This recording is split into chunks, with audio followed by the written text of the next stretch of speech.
What's up, buddy? How you doing? I was just watching a classic video of a man grading Modern Horizons 2 cards for some reason, because I think he's insane. Man, how do you feel about graded cards? It's a weird situation.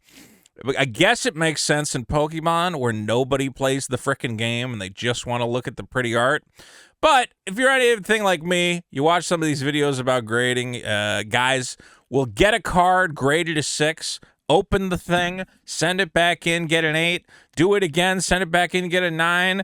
One guy, he graded with like 5 different companies. One of them said the card was too big. The other one said the card was too small.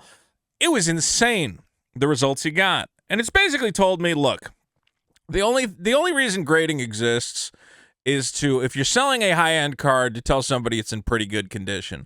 But all the differences between 9s and 10s and 8s, and it's really just a complete crapshoot. It's a guy looking at your card going, yeah, it looks like a 10, dude. There's no science to it. The only people doing science is there's one company called Tag that actually uses computers to do it. But even they have their own problems.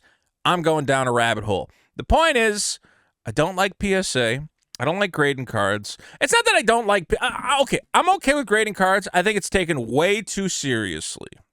The idea that if a card gets a PSA 10, the price of it is 50 times that of just a normal card, I go, well, that doesn't make any sense. Maybe it could be worth a little bit more. But, you know, the people running the grading, getting every card graded, every card encased in plastic, it's become a nightmare. There's 50 different grading companies, which is why I'm a little upset to see Magic teaming up with the biggest grading company of them all, PSA, and they're doing it in a way where I go, well, you want how much money from... You know how much money I give you fuckers already that you're going to do this to me? Let's take a look. I know I'm rambling because I'm just upset. I'm upset. I don't like... You don't grade Magic cards. The only Magic cards that should be graded, Black Lotuses, sure. Mox is okay. But anything you're actually going to sleeve up and play, these are modern era cards. Why the fuck are you sleeving them? Now, new promo, we got Marvel cards coming. We're going to see how we feel about them. We didn't like Spider-Man. I have been opening Japanese Spider-Man packs, and that's been fun. Because all the cards say, like, Schachten, Hagen, Huben, Schuber. And I go, well, that's, at least we're having fun with that. We still haven't pulled the German Soul Stone. We're trying to pull the Seelenstein. I should do a video. We should open a whole box of German Spider-Man and try to get the Seelenstein. So, I don't know, man. All this Universe is Beyond stuff. I'm going to try and avoid being negative about it. I did kind of... I'm surprised at how good a draft format TMNT is. On a gameplay level, I like it. On an art level, too much pizza. I do like some of the treatments. I'm trying to be positive. So here we see Thanos, and this is clearly a reference to the opening scene of, what do you call it? There was Endgame, and there was, wait, is Endgame the last one? Yeah, it was Infinity War and then Endgame. Okay, now obviously they can't make an Endgame Thanos because then they would have to pay... what's his name? The actor, Josh Brolin. They'd have to give him a couple dollars, and they'd probably have to give some money to some other people. But this is clearly a takeoff on that movie. Even though these Marvel cards are in the comic book universe, we can kind of tell, like, okay, this is movie Thanos. I know you can't say it, but obviously. He's retired. He's retired from being Thanos. Look, he even made his armor into a little scarecrow. That's a nice little touch, actually. I just noticed that. And it's a Swords to Plowshares. I've seen some people be negative about this promo, and I gotta be honest, I'm going, this is actually one of the few times I go, this is very well done, okay? One, it's an iconic moment. The art is good. The art, again, little clever details hidden throughout. It's a nice piece of artwork. It's a good card.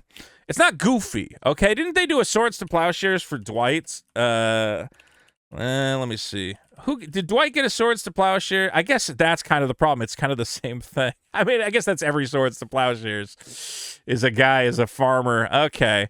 But here's the thing is, and I like the Office Secret Lair just because I'm an Office guy, but I understand when people go, listen, man, Swords to Plowshares is an iconic card. It's not supposed to be like a big stupid joke with Dwight being shirtless and buff.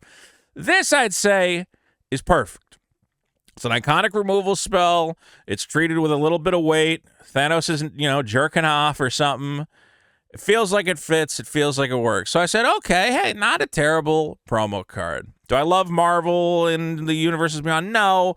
But I have that Doctor Strange counterspell somewhere. That's another one that fit perfectly. I don't know if you guys have seen that one. Real quick, I'll bring it up. Because it is, like, some of these you go, hey, that's pretty nice. Doctor Strange doing counterspell stuff. Looks nice. I have the counterspell. I go, well, you know, maybe to go along with the counterspell, I wouldn't mind having the Thanos Swords to Plowshares.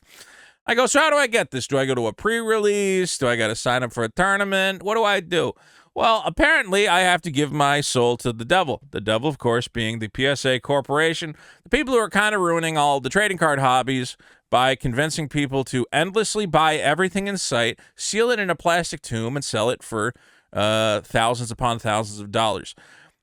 I would say, again, There was a point in time where card grading was an inoffensive thing. It was like, listen, man, this is a really top-end sports card. It's signed by the guy. I want to get it sealed in a little plastic tomb, and I want to grade so people know it's in good condition. Fine. Now cards come out. The second they come out of the pack, doesn't matter what it is, junk rares, trash. I got a bunch of, like, Pokemon cards I won in, like, stupid auctions where I go, why did you grade a fucking common Pidgey? What the fuck is this? And again, I got these in like surprise bags where I open the bag, I go, oh, maybe it'll be something cool like a Charizard. And it's a PSA 6 Pidgey. And I go, who's grading a fucking Pidgey? What are you people doing? So PSA is right now having a net negative on, I think, the card world as a whole. It's ruining values on the again, I'm going down a full rapid card. Here's the point. I don't like PSA. I don't want to give my money to PSA. I shouldn't have to give my money to PSA to get this Magic promo card. But apparently, to get this Swords to Plowshares, I got to give my money to PSA. Special Edition Marvel the Gathering card, Thanos. Marvel the Gathering. Blah, blah, blah, blah, blah. Man, this is some fucking corporate speak. The groundbreaking products alpha and beta sets featuring Black Lotus and the rest of the Power 9 were... Wow. Wait, this is so weird. So this isn't written to Magic fans. This is written to collectors. This is written, I mean, I get it, PSA is a collecting company, but they're not saying, hey, Magic fans, if you want to protect your cards, we're the company to do it. This is them making a pitch to people who don't give a shit about Magic at all, going, hey, guys, you could probably make some money buying some of these Marvel cards and sealing them in plastic. The power of Magic. Magic provided the foundation on which Pokemon, One Piece, Disney Lorcana, and more TCG favorites were built. Oh, my God. Basically telling you, hey, you know how Pokemon and One Piece and Lorcana are worth a bunch of money? You should probably be collecting Magic cards and sealing them in plastic as well. Thanos is coming. This Swords to Plowshares promo combines Magic heritage with Marvel history. I think this was also completely written by AI. Reimagining a card that debuted in the inaugural MTG Alpha release in '93. This was definitely written by AI. I don't think any normal person would say MTG Alpha to refer to the Alpha set. This borderless foil edition inspired by Thanos' starring role in Avengers Endgame. Oh, are they really allowed to say that? I thought they weren't allowed to reference the movie stuff. I mean, I guess it's all Disney or whatever. Again, I'm just like, wouldn't you, if you're Josh Brolin, inspired by Thanos' starring role, wouldn't you go, hey, this is inspired by the starring role where I was the actor? What cut of this am I getting? I don't think you're supposed to say Avengers Endgame. I think Josh Brolin's agent, dude, get off your ass. Get your boy some money. They literally just said this card is based on your client's appearance in a movie. I think he's now entitled to residuals. I don't know the actual contract. It's possible those Marvel contracts are locked up, but I really thought they would try to avoid mentioning the movie, but I guess not. So, okay, how do I get the card? Join the Collectors Club by April 14th. Select receive the Pop Culture and TCG edition of PSA Magazine. Each promo card, and this is what drives me nuts, is they got to tell you, don't worry, it'll be sealed in a way for you to make money. Each promo card will be sealed in a cello pack, whatever that is, inserted into a protective card saver, and shipped with the May issue. See if you can land a rare parallel cover of the magazine, and keep an eye out for an exclusive variant if you're attending MagicCon Las Vegas. For the love of fucking God, we got to collect the magazine. We got to collect variants of the magazine. Or you get a serial number of the magazine, and in case that fucking thing in plastic too.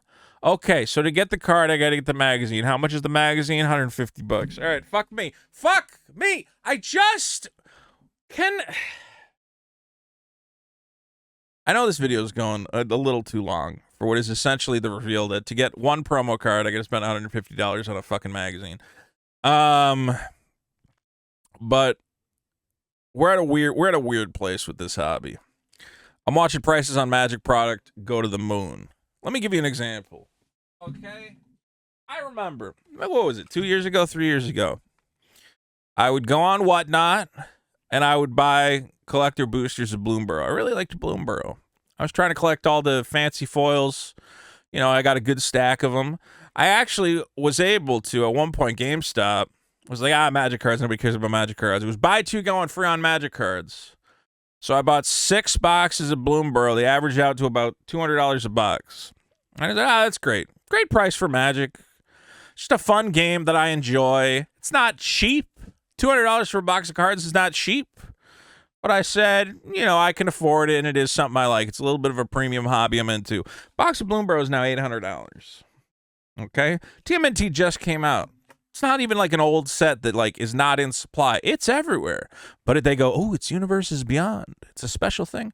$400 for a fucking box of Magic cards. I'm selling singles. Everyone and their brother is buying up singles. And a lot of them, let's be real, a lot of this is just scalpers, speculators, guys playing a weird little Magic the Gathering stock market. Which I don't have a problem with. I never had a problem with it when it was a select group of guys who said, listen, I'm into trying to make a buck. Fine. You want to scalp some Magic cards? Fine. Now it's everybody and their brother. I was at a Target just hanging out. I see a line of 15,000 Chinese people. And I go, what the fuck's going on? And they're all watching one elderly black woman restock the Pokemon cards. And they're all just waiting for this elderly black woman to finish putting the Pokemon cards on the shelf so they can all run in and buy as many of them as they fucking can. So now we got $150 promo cards with a collector's edition magazine. You can get a variant edition of the magazine. It's just... Here's what I can say. If you got... Here's a guy you need to follow. I think we've talked about this guy before. You got to follow Reserved Investments. I want you to follow this guy in Reserved Investments on YouTube. He's going to tell you all about investing in comic books, Magic cards, Pokemon cards, whatever. And here's what he's going to tell you. And it's the same thing I'm going to tell you. Sell into the hype. Okay? When everybody and their brother's going nuts and buying up everything in sight, that is a big red warning sign that says, now's probably the time to start selling some stuff. And that's what I've been doing. I've been selling singles. I've been selling off packs. Okay? Because this can't last forever. We're kind of, if you haven't noticed, we're kind of in an economic shithole, at least here in America. And the rest of the world seems to be dealing with a lot of the same. So maybe the hype train's got a ways to go. Maybe your Charizard's going to keep doubling in price every 6 months. But I would say if you got any extra cards lying around you don't think you need, if you got some, extra sealed boxes that maybe you've been holding on to for a while, start selling a couple things out of your collection. Again, we can't predict the market. The market might keep going up for another year, 2 years, 3 years. But we are reaching a fever pitch of insanity when you got a company basically telling you, hey, yeah, you guys, you got to spend $150 on a magazine to get this card. Do you know how much this card's going to be worth? This could be like One Piece. This could be like Pokemon. You guys, you got to get the Swords and Plowshares. And the worst part is, I'm almost falling for it. Because now I'm going, shit, should I get that magazine and get that promo card? I don't think $150. I don't think I can justify it. But I will be at MagicCon Vegas. Maybe I can get one there. Guys, let me know in the comments what you think. What do you think about card grading? What do you think about the state of the hobby? What do you think about just the crazy prices keep going up? And what do you think about $150 for a promo card? Again, I think the big disappointment here is I would have hoped that Magic the Gathering would not ally themselves with PSA, a company which I think right now is not helping the hobby the way you would hope. But that's where we are. Please subscribe, guys. Come by whatnot.com. Check out my store. Come buy come buy the Magic cards I just told you to get rid of. Come buy them from me. If you want to buy, I'm ready to sell. Let's do it. All right. Take care of yourself. Bye-bye.